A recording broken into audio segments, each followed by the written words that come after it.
2022. He has worked in advocacy roles for a number of nonprofits, as well as a nonpartisan legislative research analyst for both the Colorado General Assembly and the Wisconsin General Assembly. Ryan also served in the Army National Guard from 2007 to 2015. He is a BA in political science from Texas A&M and a Master of Public Policy from DePaul. Please welcome Ryan Dudley.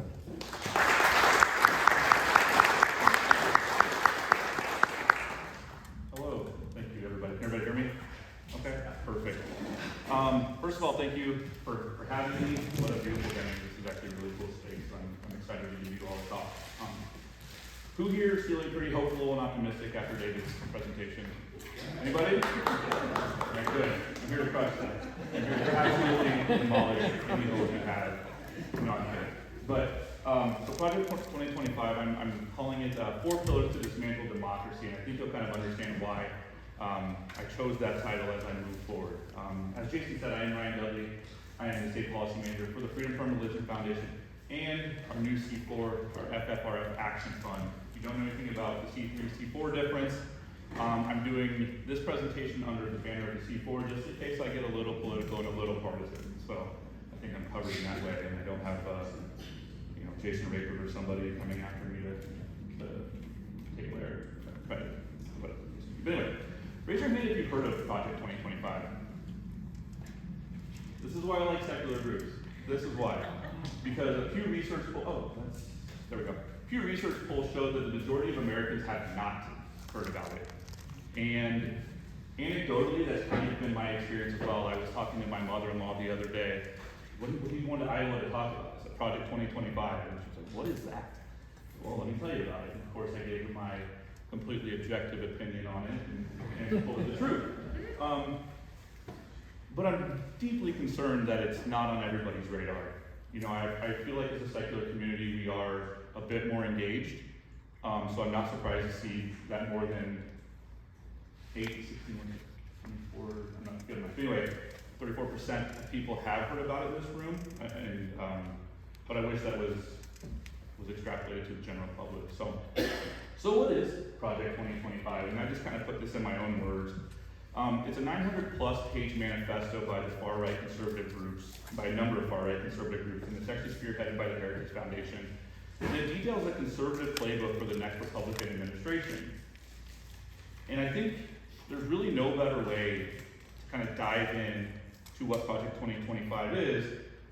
So I want to take the next 10 to 12 hours to go through each page of this and really absorb it. So get comfortable. No, I'm kidding. I tried to whittle it down into something useful. So I think that's just kind of what it is on the surface. So why does it matter? I was talking to another friend of mine about this, and she was like, okay, a bunch of these conservative groups have kind of, gotten together and come up with this idea. But why does it matter? It matters because Trump listens to these people. This is taken from the Heritage Foundation website. They played a not so subtle role in giving us the Supreme Court that we have now. Whatever your opinions about the Supreme Court are, and I can kind of maybe guess them, I'm just going to assume, these organizations have played a vital role in it. So here you see a heritage expert helped shape the Supreme Court nominee list. Who here knows of Leonard Leo? I think he founded the Federalist Society, or if not, he's a major player in the Federalist Society. Leonard Leo is who they're referring to here, Trump's judge list for promise to take our laws back to the 1930s.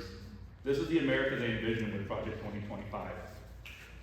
And lastly, here's another snippet about Leonard Leo, the man behind the right Supreme Court supermajority. So this is why we have, I'm not going to make any bones about it. This is why we have the Supreme Court that we do now. Trump listens to these people. He's an unqualified individual, whatever you insert word here, right, who has no policy agendas of his own, so he listens to people. That's why this is so important. This isn't new, though, right? The mandate for leadership dates back to 1980s. 1981 was the first mandate for leadership that different conservative organizations have kind of put together. That one was actually 3,000 pages, so they whittled it down significantly. But nobody really took it seriously. And now it's starting to surface, and we're going to see what manifests. So like I said, there are 4 pillars that Project 2025 really seeks to uphold or to insert in order to establish what I'm calling their theocracy. You can't really call it much else. I can't, I won't. And that's through implementing their new policy agenda, inserting the personnel that they see fit, training those personnel to the manner that they want them to be trained, and then effectively having a playbook for the first 180 days of the new Republican administration. So all of these 4 pillars together kind of insert this doctrine, if you will.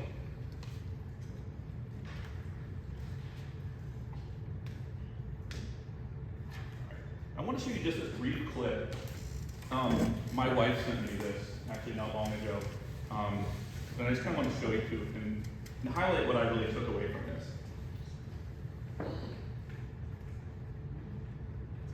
Okay, well,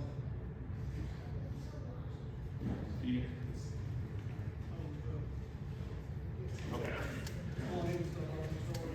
TV volume. TV volume, sorry.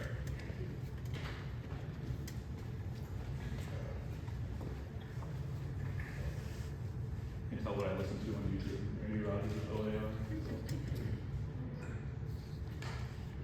Generally it's like Frozen or something that my kids listen to. Let's play.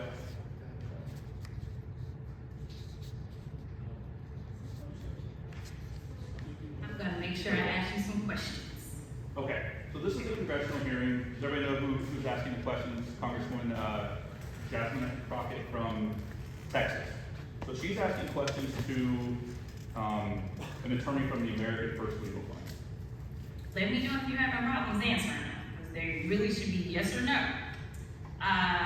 Let's see, you're the executive director for the America First Legal, correct? That's correct. All right, and America First Legal is a member of Project 2025, which is dedicated to creating the playbook for the next conservative administration and what it calls the project pillars, correct? We are proud contributors to Project 2025. Okay, and are you familiar with Project 2025's mandate for leadership? In fact, I am. Okay, and in fact, you wrote some of the sections of this mandate related to the DOJ, correct? Sure did. And the mandate outlines policy priorities for the next conservative president. Is that correct? It does. You've done a great job. I just want to let you know. All right, so let's walk through some of the provisions of the mandate. It calls for eliminating the Department of Education, eliminating the Department of Commerce, deploying the military for the use of domestic law enforcement against protesters under the Insurrection Act of 1807. It also has the repealing of Schedule F status for thousands of federal employees to allow a president to replace career civil servants with unqualified partisan loyalists. That's probably my favorite of it. It also prohibits the FBI from combating the spread of misinformation and disinformation, like Russia and China, who are actively trying to interfere with American elections. I don't know why or how anybody can support Project 2025. And I know that there was allegedly a joke about dictators and whether or not that's funny, but in the United States of America, dictatorships are never funny, and Project 2025 is giving the playbook for authoritarianism as well as the next dictator to come in. And I know that... All right, I'm gonna pause it there just because she goes on to talk there. That whole hearing was during the Trump trial, and she went ahead and made a comment addressing that. But that video was sent to me from my wife as I was sitting there about 6 o'clock on the couch trying to decompress from a day of thinking about Christian nationalism at FFRF, and it's a lovely thing to have my wife send this to me. What's one thing you noticed about that individual? Did anything stand out? He's very smug. Very smug. That's exactly the first thing I took away. Why is he so smug? Like, because they can get away with this. They know they have the infrastructure in place to get away with this. And part of that infrastructure is propping up a puppet like Donald Trump. I'm just going to be quite honest with you. I'm not quite as nonpartisan as my previous speech, so I apologize. So, they know they can do that. So what exactly do they want to do? And most of the text that I'm taking here today is taken directly from their website. My wife, I keep talking about her, but she's like, you're not being objective enough. And that's not my goal. My goal is to take exactly what they're saying and tell you what they want to do. Because some of this stuff sounds completely fine, right? I mean, actually not, but that's whatever. So defending our nation's sovereignty, okay, fine. But look at what they want to do here. Restore the family as a centerpiece of American life and protect our children. This is their version of the family, right? What does the family look like? Dismantle the administrative state. Who here knows the conservative phrase for administrative state? Deep state. Deep state, yep. So these deep state actors who are really just civil servants trying to make a difference, that's who they want to get rid of and return to self-governance of the American people. All right, we already talked on defending our nation's sovereignty and borders. Here's, of course, one of my favorites. Securing our God-given individual rights to live freely, what our Constitution calls blessings of liberty. So they want to give you the right to live freely as long as you live freely under their guidelines. So how are they going to do it? I told you the 4 pillars, and this is kind of where we get into this. I'm going to breeze through the first couple just because I think they kind of go together. So they have a policy agenda, and this again is just copied and pasted from their website right here. So yeah, their goal is to get people in there, and I'm going to, like I said, breeze through this one because I think it ties in really well with personnel. They want you there, if you adhere to their agenda, to get into DC and deconstruct the administrative state, aka deep state. Personnel. They want to bring in their own people. You heard Congresswoman Crockett say they want to give new Schedule F status to individuals. She called them unqualified. I looked for the word unqualified within Project 2025. I couldn't find it. I didn't know if they call themselves out. Who knows? But largely speaking, they are going to be unqualified. And I'll show you why I believe that in just a little bit. So what they want to do again is get with the right conservative policy recommendations and train personnel to implement those policies they'll take back to government. So how are they going to do that? This is a bit from their website too. Would you like to be considered for a position in the future presidential administration and participate in our trainings? Okay, perfect. So I was sitting there one day and I was like, let's see what this is all about. So I had to give them my email, and I didn't give them my FFRF email. That might have been too obvious, but and my phone number and all this stuff, and it took me to a questionnaire. And this is exactly what you come to whenever you start to fill out this questionnaire. You first have to identify your political and philosophical approach. So, apparently that's a thing that they need to know. Here's one of my favorites. So there are 2 questions here. Name one person, past or present, who's most influenced the development of your political philosophy, and name one living public policy figure whom you greatly admire. There's a right answer here. We all know that, right? I mean, if you put anybody other than Trump, you're probably not going to get a spot. And you might be able to, I don't know, maybe they'll accept a Reagan, I'm not even sure anymore. But, so, there's that. Then I want to know if you all agree with these following statements, because there's right or wrong answers here too. Again, copied from their website. The U.S. has a right to select immigrants based on their country of origin. You know, what I think about this is the Muslim ban, right? Back in 2017, whenever the Muslim ban was attempted to go into, or attempted to implement the Muslim ban, obviously that's a religious test, so we're going to shift it a little bit and go back to the countries of origin, make it sound a little bit less nefarious. This one we're seeing at a lot of state levels. I do a lot of state level policy, but the question here is, the education industry should be open to increased competition through vouchers or tax credits to privatize schools. See how they're saying increased competition? What is it? That public dollars going to largely religious private schools who have zero to no accountability. But they want to make this federal policy. They want to do it with the DOE, Department of Education, and they want to implement this with federal policy here. Here's another one that we'll talk a little bit more later. They're trying to identify life at the beginning of conception, which is not a surprise here.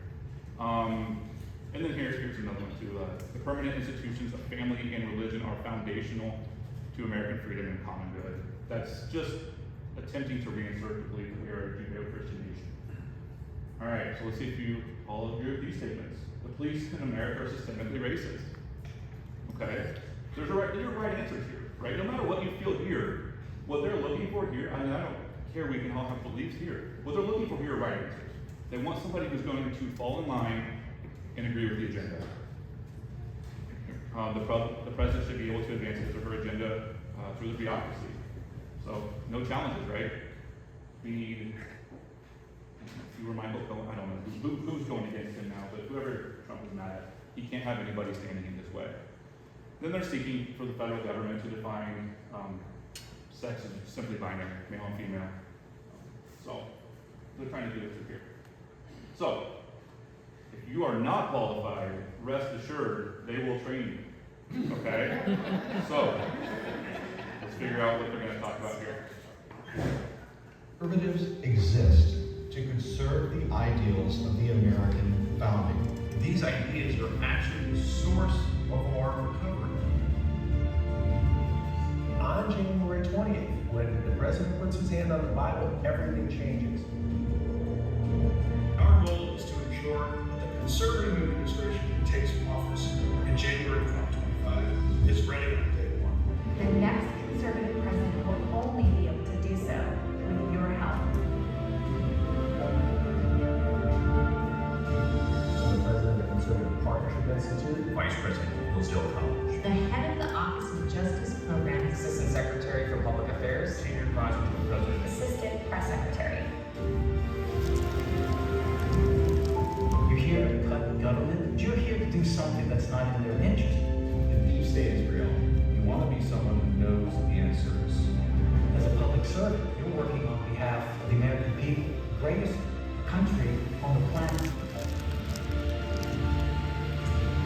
it's your job to be sure that that power is executed responsibly and in line with the president's will. This is your chance to truly make a difference. We're glad to do this. Who's fired up to serve in the administration, right? So a couple things I want to point out, right? It's a really well put together video. They talk about, like, you know, they want to serve in line with the American founding. The American founding, according to whom, we all know what that means. It's their idea that America was founded on Judeo-Christian principles. This is their revisionist history. Just going to be quite honest with you. Who here has read The Founding Myth by former FFRF employee Andrew Seidel? Okay, fantastic book. If you haven't read it, please do it. It kind of better articulates and does a deeper dive into what I'm trying to explain here as far as their revisionist history. Who all noticed the line in here too that said, "It is your job to ensure that the power is executed responsibly and in line with the president's will," right? They want civil servants who are just going to bend over to the president. This is an unchecked executive that they're trying to establish here. So, they'll train you. These are the groups that'll train you. Here's another thing from their website. You'll learn from distinguished roster of former political appointees from more than 100 partner organizations. Are you curious about who those partner organizations are? Let's find out. Family Research Council. Who knows Family Research Council, right? So Tony Perkins. Heartland Institute. Does anybody know who the Heartland Institute is? Anybody heard of them? Yeah. So they are based out of the suburbs of Chicago. When I first moved to Chicago, I looked up who they were and whatever. I ran into some pretty bonkers stuff. Not too far in the past, they conducted a study that was funded by Philip Morris and just conveniently concluded that secondhand smoke is not bad for you. This is where they land in these things. So the Heartland Institute can also tell you how to. Turning Point USA, Charlie Kirk is going to tell you how to become a good career civil servant. Alliance Defending Freedom. Who knows Alliance Defending Freedom? I can't even remember which Supreme Court cases they've taken. I think they took Masterpiece Cake Shop and defended them, or took that to the Supreme Court. But if you don't know the Alliance Defending Freedom, they are one of the premier Christian nationalist legal firms out there. I'm looking for a better way to quote that, but I'm just not going to. So, American First Legal.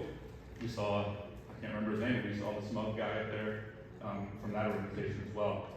The NRA. You can learn from the NRA how to be a good civil servant. First Liberty. Anybody know who First Liberty is? So similar to, who knows Bremerton? Kennedy, do you Bremerton? Does anybody know that case? The praying coach? Yeah, Joe Kennedy, where the personal private prayer, he just happened to be surrounded by 400 people and led his, but it's very personal and private.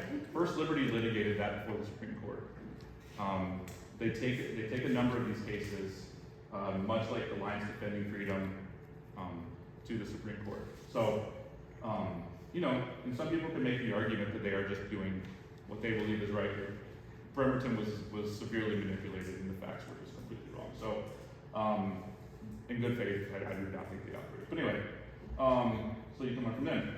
And here's one of the good ones too, right? Moms for Liberty. So these are just, I don't even know how many I highlighted there, maybe 7.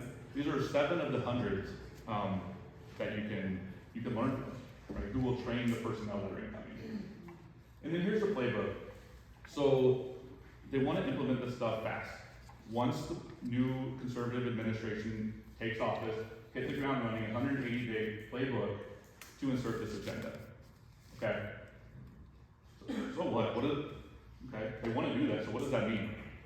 I don't know if I'm qualified enough to say that this is arguably the most existential threat to our secular democracy that there is right now. I think it's severe. I don't know if it's just because I'm operating in this space, I'm so aware of it. But I'm going to go ahead and say that. And some political scientists who's maybe done some research might be able to refute that. But I think it's a very significant threat to our secular democracy. So, and why do I say that? And it's because, and I'll show you on the next slide. I'm not just going to leave you here with this really boring slide. But as I show you the next slide, what I want you to imagine is that when policies are so deeply couched in this Christian principle and this idea that we are founded on a Christian nation, laws are then cited, right, for those ideas. In God we trust. So in North Carolina, I think it's in their House chamber, they have in God we trust, and there was a little bit of back and forth on that, whether or not that's constitutional. And what they chalked it up to is ceremonial deism. Has anybody heard the term ceremonial deism? Right, so it's the idea that it's just inconsequential deism, right? It doesn't mean anything, it's just there. Okay, so begs the question, why is it there? Then why don't we just take it down? But then they use that same thing that they just talked about ceremonial deism as evidence that we are a Christian nation, right? And I have this little note added here. Anybody happen to catch CNN last night with they were doing an interview with the state representative from Louisiana who sponsored the 10 Commandments that FFRF is suing over. So I'm very happy for that.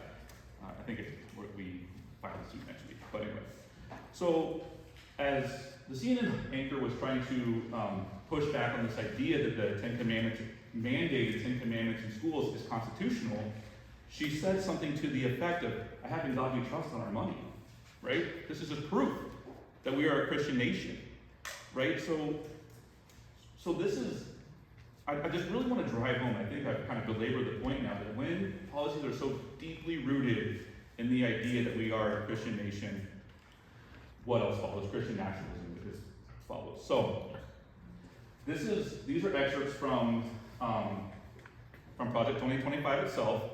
So the first one is, it has to do with creating a new Schedule F, right? So basically, right now civil servants are not able to be fired just when a presidential administration takes office, right? They are there, they are career civil servants. Trump wants to do away with that. Why does he want to do away with that? I've hit on this a couple times. It's an unchecked executive if he does so. Prohibit abortion travel funding. So does everybody know who Mary Ziegler is? She's a law attorney and an abortion rights historian, but she's long warned against this, that the federal government and the conservative administration will use what she calls like backdoor attempts to ban abortion. They're not going to come out and say, hey, this is a bill, abortion is no longer legal. They're just going to make it super hard to do that. And this is one way to do that, prohibit abortion travel funding. How else? Now they're coming after contraception, right? A clear watermark of just a Christian nationalist agenda here. They want to install a pro-life task force within the Department of Health and Human Services. The family agenda. Here we have a clear attack on anybody who falls outside of what they would consider a traditional family, right? Here, it's crucial the advancement of life sciences and medical care that married men and women are the ideal natural family structure because all families have a right to be raised by men and women who conceive them. So there's a lot of language couched in there. The men and women who conceive them. I take that as an attack on IVF. I take that as an attack on a lot of things. But this is what they're doing. So here, what they want to do is they want to overturn Biden's protections on protections against the Affordable Care Act discrimination on the basis of sexual orientation and gender ideology. So, whenever you're now susceptible to discrimination if you are of a sexual orientation or gender identity that they do not agree with. I had to go ahead and highlight this one too, it's kind of in there. But this is something as simple as and mundane as labor. Look at the language that's couched in there, right? It's the Judeo-Christian tradition stretching back to Genesis has always recognized a fruitful work as integral to human dignity and service to God and family. Right? So what they're trying to do here is take off the Sabbath, of course, but look at how they are rooting everything, like I said, as mundane as how they're going to regulate labor is couched in Christian nationalist language. And this is the last one I found here, but it mentions, as you can see here, maintaining a biblically based social science and reinforced definition of marriage and family. So, they're not hiding the ball, right? This is very clear what they're trying to do. They've said it themselves. This is kind of why I formatted the presentation the way that I did. I don't want you to think that this is my take on it. I'm giving you my take verbally, but this is from their website. So this is the plug for my organization. So what are we doing about it? We recently just joined a coalition that started out of New York City called Stop the Coup 2025. We are getting a ton of traction. I can't even tell you how it started. It's been such a whirlwind. But I think we were probably like one of the first 5 groups to join this coalition. Now we have American Atheists, AU, Americans United, Baptist Joint Committee. We've all kind of gotten together with a bunch of other organizations to work with this coalition called Stop the Coup 2025. We're working with Congressman Huffman's office. And he just, I think last week or maybe 2 weeks ago, introduced the Stop 2025, Project 2025 Task Force. So we have a lobbyist in DC who is always in touch with Congressman Huffman's office. Congressman Huffman is a big supporter of FFRF and our efforts here. So we're working with him to combat that. More locally, what we're doing is we are educating the public and working on Get Out the Vote campaign. For better or worse, we are located in Madison, Wisconsin. And I wish, like no other, I could give this talk in Wisconsin. I'm nothing against Iowa, but we are just such a like a swing state that needs an awakening, I'm afraid.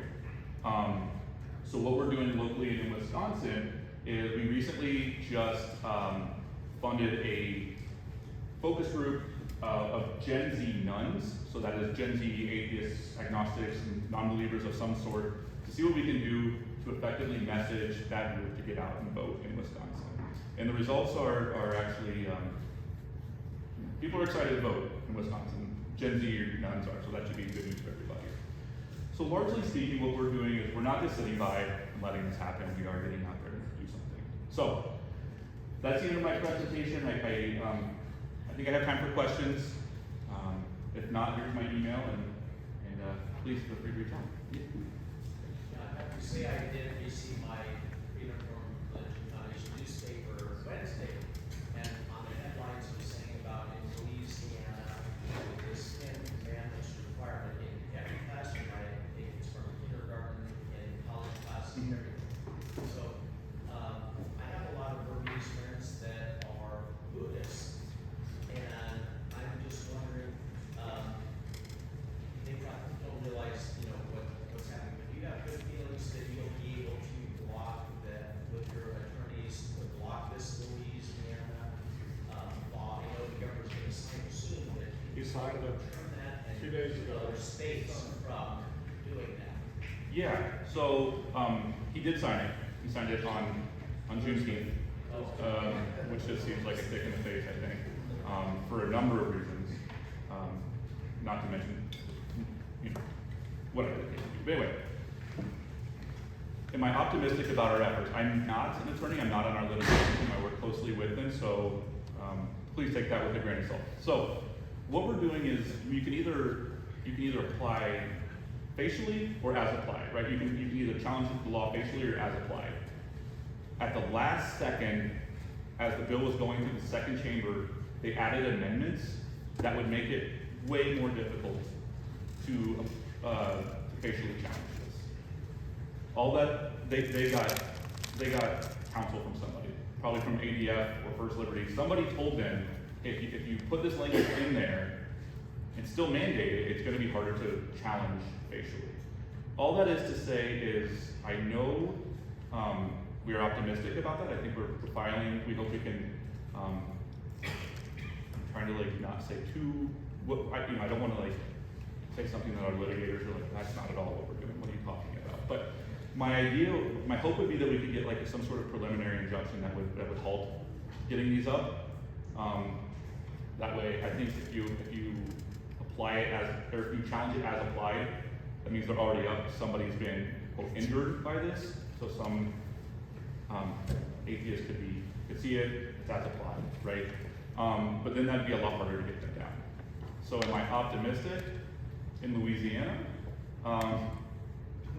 Sure, yeah. No, I think so. I think so. Yeah. It's a rough sort of down there.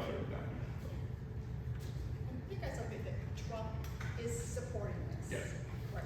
So would Trump be beholden to this organization? And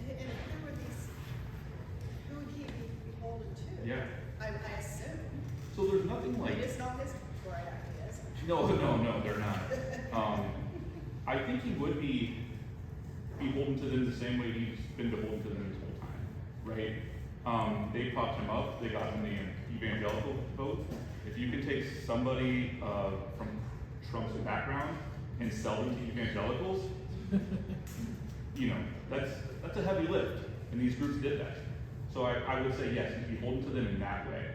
There's nothing legally or structurally keeping him in line with this. But I think if he wants to stay on the good side, he would. So how does Congress make all of these changes? So this is, so I mean, you have to, there's gonna be a ton of challenges here, and none of this really has to do with congressional issues as well, just because it's all like administrative and executive branch kind of lofty goals. The ones I talked about, there might be some congressional issues in there. It's 900 plus pages. I'm a student, I have no time to read all of it, so there might be some in there. But I don't think it really addresses Congress. That's kind of like the administrative state. Did that answer your question? Yeah. Or did I answer Kind of, yeah. Okay. It's very, how would you promote and do these things without Congress, unless we have truly a dictator? Yeah, but that's what they're seeking, right? Is you don't, these aren't people who this isn't their first go with this, right? They know how to do this, which is the scary thing. So yeah, you're not gonna be, there's a lot of law that might be challenged under this. I think the Administrative Act or something like that is somebody who's discussing. So it can get challenged in courts, but I just don't think it's gonna be an issue with Congress. So, and I'm happy to, I know I have a political science professor over here, so if she sees that I'm wrong there, please let me know. So. Or just let me be wrong. Any other questions? All right. Thank you very much.